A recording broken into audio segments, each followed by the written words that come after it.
काल जे माझ्या आरोप झाले माझ्यावर म्हणण्यापेक्षा जावेदवर आणि हे तुमच्या माध्यमातून काल मला बघायला मिळालं, ऐकायला मिळालं आणि हे आरोप मी जे बघितले तुमच्या माध्यमातून त्याच्यामध्ये असं सांगितलंय की जावेद यांनी 1150 कोटीचा हिवानामा करून घेतला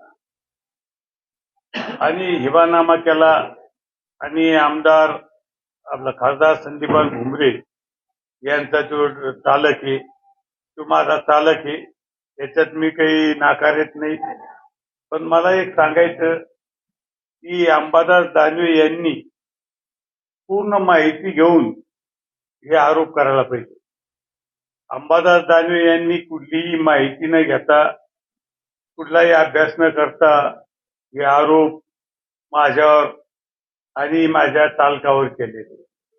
मला एक सांगायचं, हा हिबानामा एक तर जे कोण बाई आहे तिनं अर्ज दिला तिला मी ओळखत नाही, माझा चालक मी ओळखत नाही, काय वाघमारे म्हणून बाई आहे आणि हिबामा करून देणारा हा कोणीतरी एक मुस्लिम व्यक्ती आहे, हा होतो का? हा पहिला प्रश्न आहे.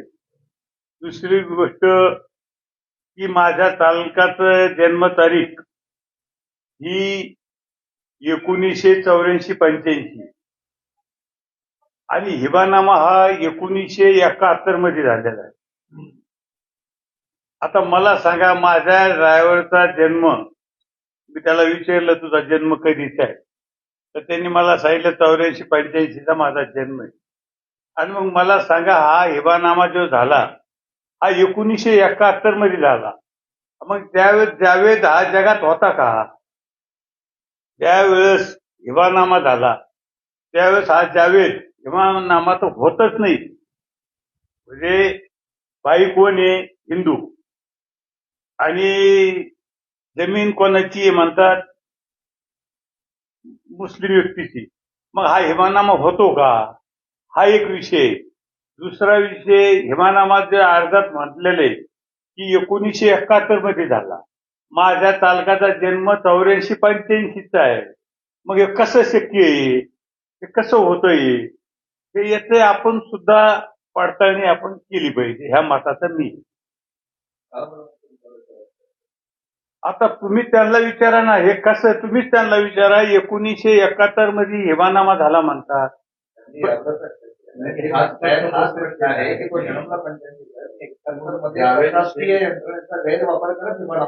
अहो, शासकीय यंत्रणेचा गैरवापर केला असेल तर त्याच्यात तुम्ही चौकशी करा. चौकशी करून जो दोषी असेल त्याला तुम्हाला काय कारवाई करता येईल ती करा.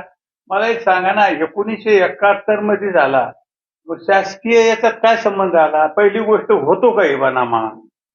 हा हिबानामा होतो का? हा मुळात हा प्रश्न आहे.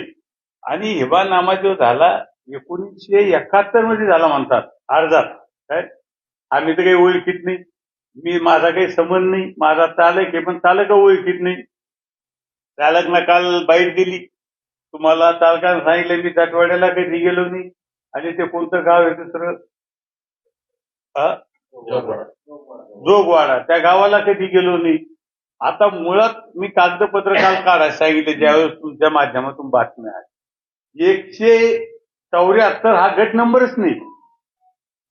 काय 174 हा गट नंबर नाही आणि 154 गटाचा जो विषय आलेला आहे, 154 गटाचे जे काही त्या वाद चालू आहे त्या गटाचे पैसे हे कोर्टात जमा आहे. 2017 पासून हे पैसे जमा आहे ना.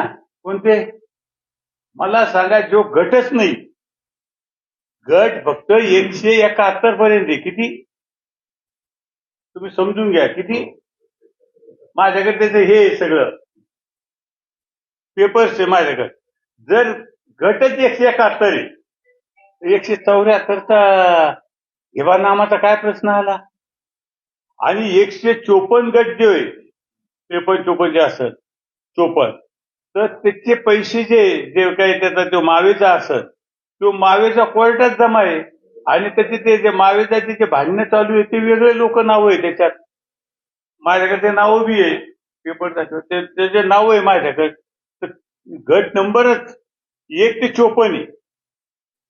आणि मला एक सांगा 171 पर्यंतच गट आहे तर 174चा वाद आता प्रश्न काय आहे योगानामाचा हा गटच नाही.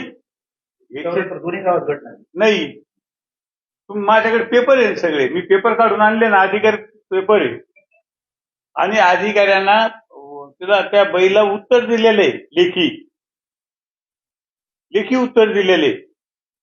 आता मला सांगा की जर समजा 1150 कोटी हा भाव कोणी काढला हे, मला सांगा ना तिथं काय विषय हा वेगळा आहे आपल्याला घेणं नाही ते 1000 नाही 10,000 कोटी असेल कोणते पण गटच नाही काही हेवानामा झालेला नाही काही माहिती नाही तर हे कोणत्या आधारे आरोप केलेले आहे. वारंवार होता बदनामी मी आतापर्यंत नाही केला पण मी आता अब्रू नुकसानीचा दावा मी दाखल करणार आहे. आणि अंबादासना काल तुम्हाला सांगितलं की याच्या आधी सुद्धा माझ्यावर अब्रू नुकसानीचा दावा दाखल केला काय झालं तर मी सांगतो 27 तारीख आहे त्याची मी तुम्हाला देखील देतो माझ्या मोबाईल मध्ये. हा नाही नाही ते बापूला मारहाण झाली बापूच्या वेळेस जे मारहाण झाली आणि अंबादासना तुम्हाला सांगितलं की काहीच झालं नाही म्हणून. अहो आता 27 तारीख आहे कोर्टात अंबादास खोटं बोलतो मी दाखवतो तुम्हाला माझ्याकडे हे कोर्टाचं या प्रकरणात तुम्ही दावा दाखल करणार. मी या बाबतीत सुद्धा अब्रू नुकसानीचा दावा दाखल करणार आणि माझा चालक आहे त्यांना सुद्धा काल सांगितलं की मी अब्रू नुकसानीचा दावा दाखल करणार. मला तुम्ही विचारा ना अंबादासला तुम्ही विचारा हे काय आहे प्रकरण नेमकं. नुसतं संदीपान भुमरे दिसला का आरोप करायचा मला एक सांगा हे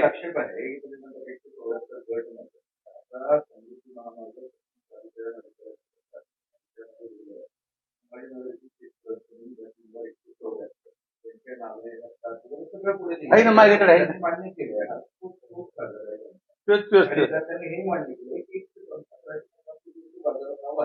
त्यांनी गट मान्य केलाय हे सांगतात.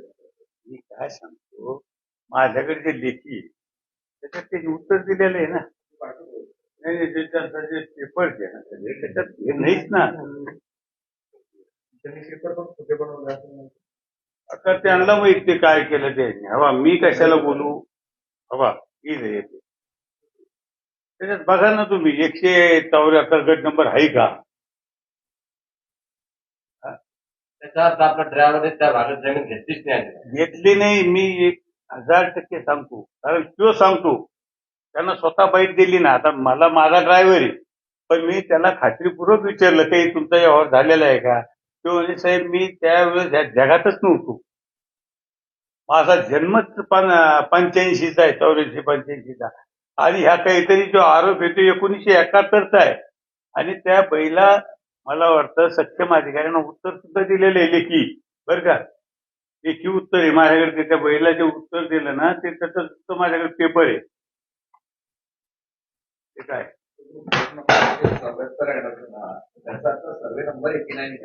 सर्वे नंबर राहिले नाही ना. आता त्यावेळेस सर्वे नंबर होते त्यावेळेस सर्वे नंबरचे गट नंबर झालेले ते ऐकून घ्या सर्वे नंबरचे गट नंबर झालेले आणि मग गट नंबर मध्ये ते नाहीच. आणि ह्या बहिणा वारंवार अर्ज दिलेले आता नाही दिले माझ्या माहितीनुसार खूप काही अर्ज दिलेले त्या बहिणी काय. आणि मी म्हणतो याची सखोल चौकशी झाली पाहिजे. जर कधी माझा ड्रायव्हर त्यांना पूर्ण उरणार एवढं मी तुम्हाला सांगतो काय. आगामी लोकसभेला त्याच्यापूर्वी सध्याचे खासदार त्यांची प्रतिमा मलिन करण्याचा प्रयत्न हे तुम्ही म्हणता ना अंबादास म्हणला की भुमरे मला नोटीस दिली त्या प्रकरणात कोणत्या प्रकरणात विलास बापू हे बघा चालत आलं. अंबादास वर खोट्या माहिती देतो तुम्हाला आता त्याचं काय संतुलन बिघडलेलं आहे, त्याला ते सगळी सवय लागलेली आहे ती कोणती. बघा ना, आहे का खरं आहे का खोटं? नाही नाही, अबा हे खरं आहे का खोटं आहे? काल तुम्हाला काय सांगितलं, भुमरे नुसतं सांगतो म्हणतो. अबा हे पहा, त्याला नोटीस आलेली आहे की नाही, द्या ना, वाचा ना, हे खरी आहे का खोटी. मी खोटी दाखवित असेल तर माझ्यावर कारवाई करा म्हणून. हा? भुमरे साहेब, मी काय म्हणतो तुम्हाला, भुमरे परिवारावर संतुलन का बिघडायला लागलं? अरे जिल्ह्यात कोण आहे मग? आणि तुमचे पण आता घोटाळे मोठे मोठे व्हायला लागले, तुम्हाला आता लाखामध्ये इंटरेस्ट नाही, कोटीमध्ये इंटरेस्ट आहे. नाही मला, 500 कोटी रुपयाचा घोळ केला, पाडला अरे मी काय सांगतो तो ऐकून घ्या ना.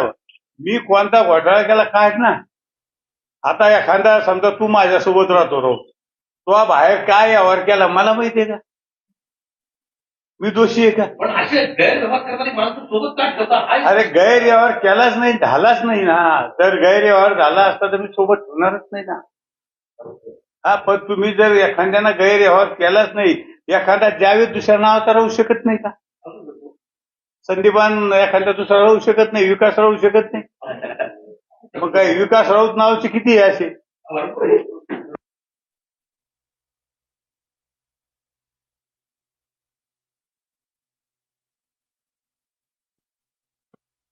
ऐकून घ्या ना, त्यांना तर उल्लेख केला ना, त्यांना पत्र दिलं ना. त्यांनी ऐका ना, म्हटलं तरी विधानसभा निवडणुकीच्या वेळेस बापूंच्या बाबतीत घडला, त्यावेळेस त्यांनी जे काही पाहिजे ते करून बदलण्याचा प्रयत्न केला. त्यावेळेस आपण दावा केला. आज वर्ष 1.5 वर्ष झालं त्याचा हे काय आली नोटीस?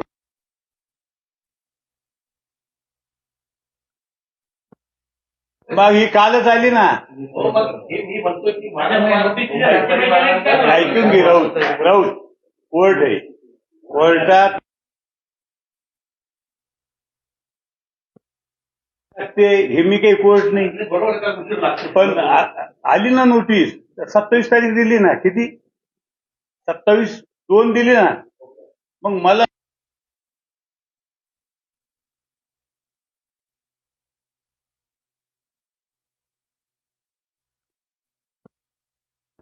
लगेच कोर्टात प्रकरण गेलं, लगेच उद्याच निकाल द्यायचा. त्याला साक्षी पुरावे तपासा लागते की नाही? हा, दानवेंचा वारंवार, आता दानवेकर तुम्हाला सांगतो, दानवेचं संतुलन बिघडलेलं आहे. दानवेच्या हातात काहीच राहिलेली.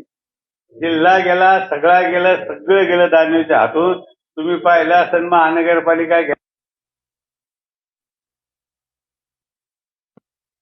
तो आमदार होत नाही आता. तुम्हाला सांगतो, त्याला ते विरोधी पक्ष नेत्याची ते लावा जावाची त्या सवय लागलेली, सगळं गेलं संतुलन. मी प्रेस बोलीत नाही, माझ्या विरोधात अनेक जणांना प्रेस बोलिल्या, पण मी चुकून कधी, मी तुम्हाला सांगतो, मी कधीच प्रेस बोलीत नाही, मी कधी मीडिया समोर जात नाही. पण आज काय गेलो तर अंबादासना धांदाळ सगळं खोटं, म्हणजे काही नसताना अहो त्यांना अभ्यास करायचा, त्यांना विचारून काही विचारपूस करायची, अधिकाऱ्याशी विचार. या अधिकाऱ्याचे पत्र खोटे आहे का मग राऊत? अधिकाऱ्याचे पत्र जे त्यांनी दिलेले आहे का, आज दिले का पत्र? मग हे खोटे आहे का? काय 1600 कोटी रुपयामध्ये पूर्ण भूसंपादन झालं आपल्या जिल्ह्यात, आणि मग एकट्या त्या बैचं 1850 कोटी. हा, मग ते काय, हा संशोधनाचा विषय तुमचा, माझा नाही कोणाचा. हे तुमचा आहे विषय हो संशोधनाचा. अरे मला सांग, एवढा मोठा रोड 10,000 कोटी झाला सगळा. एका जिल्ह्यामध्ये 1500 कोटीचं भूसंपादन झालं, 8,500 कोटी. एका जिल्ह्यात नाही म्हणत, एक्या बाईचं, जिल्ह्याचं नाही. जिल्ह्यात लोक आहे ना आणखी. मग मला सांग, एका बाईचे जर 1150 कोटी आहे तर बाकीचे किती? हो ना. हा, खरंच काय नाही काही बोलायला वगैरे, फक्त उत्तर लावणी काढायला आणि तुम्हीच बघा आता हे काय. हा, मी नाही. हवा तुम्हाला सांगतो, ठीक आहे, आता मी, पण एखाद्या माणसाला विनाकारण याच्यात आयुष्यात उठवणार नाही. प्रत्येक घोटाळ्यामध्ये तुम्हाला केंद्र खाली ठेवायचं, आणि मग मी जर घोटाळेबाज असतो तर तुम्हाला सांगतो निषिद्ध झाला असता. मग आता त्यांना हे बी सिद्ध करा ना. आता मी तर म्हणतो की त्यांना आज सांगा की भुमरे आज बोलले प्रेस घेऊन हे खोटे, ते बोलाव. आणि ते बोलले मी बोलतो ना आणखीन. मग या बोलाबोलीमध्ये काय होईल माहिती आहे? बोलाबोली नाही, मी बोलाबोलीच्या भानगडीत नाही. तुम्हाला हे बी सांगतो, मी कधीच प्रेस समोर जात नाही. मी बोलाबोलीच्या भानगडीत नाही. त्याच्यावर आता दुसरा आपण उत्तर जावं त्या प्रकारे. हे 100%. मी वकिलाला विचारून कितीचा ठोकायचा, मी माझा बरोबर दावा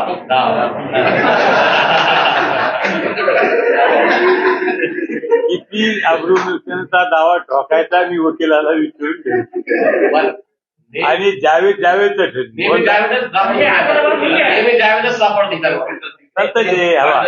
तुमच्यावर अनेकांनी आरोप केले, फक्त दानवेंवर की इतर झाडाला तिकडं मारते म्हणून बाबलीला मारते का? अजूनही कोणी आहे का? हा, आज उद्या एबीपी माझा, उघडा डोळे बघा नीट.